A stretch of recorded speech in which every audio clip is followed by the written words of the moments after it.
Miss হবে না আপনার পছন্দের টিভি শো। দেখুন জি5 অ্যাপে একদম ফ্রি। তোমার সঙ্গে জামাইবাবু অত কি কথা বলছিলেন গো? মনে তো হলো পালিয়ে গেলেন, তাই না?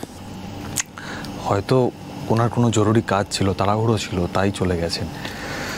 ফুলকি, তুমি এখন শান্ত হও, অনেক কিছু ঘটে গেছে। শান্ত হও, বুঝলে?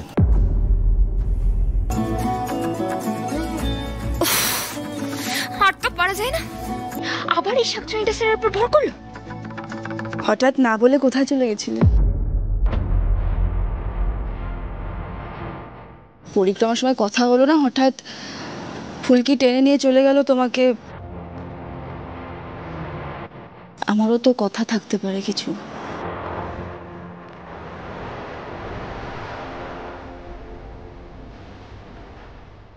ছিটিয়াল মেয়েটা আবার চটেছে। এখনই কোনো সিন ক্রিয়েট না করে বসে।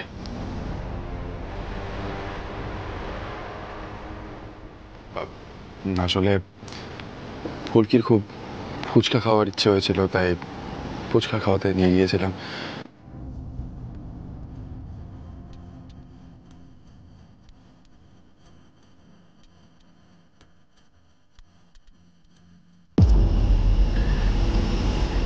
আপনি আমার গান শুনলেন না?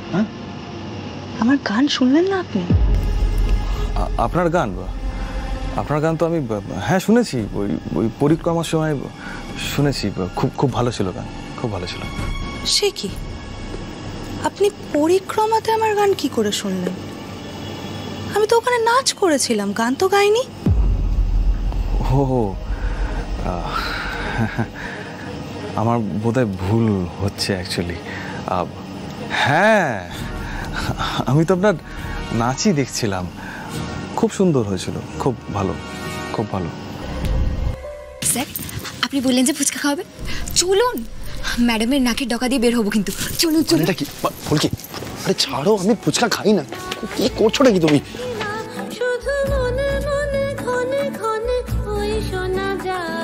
অংশুমানের মতো একটা পাতি অফিসারকে তুমি ভয় পাচ্ছ? ওই পারমিতাদির ক্লাসমেটকে? শোনো, তুমি এই এলাকার রাজা বাবু, আর এটাই সত্যি। I know Ishita, I know.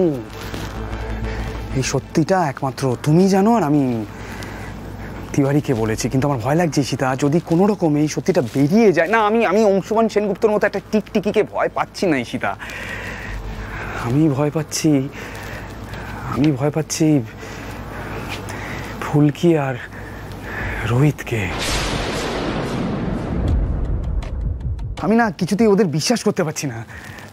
আর ওই যেদিন থেকে রোহিত জানতে পেরেছে আমি লাবুরকে হাত তুলেছি, সেদিন থেকে আরে হাফ ভাবছি। প্লিজ, এসব নিয়ে আমরা পরে ভাববো। কিন্তু আমি একটা জিনিস ভাবছি, জানো? আচ্ছা, তুমি একটা কথা বলো তো, এই যে চাউফানে তুমি গেছিলে, সেখানে রাজাবাবু নামের কোনো এভিডেন্স নেই তো?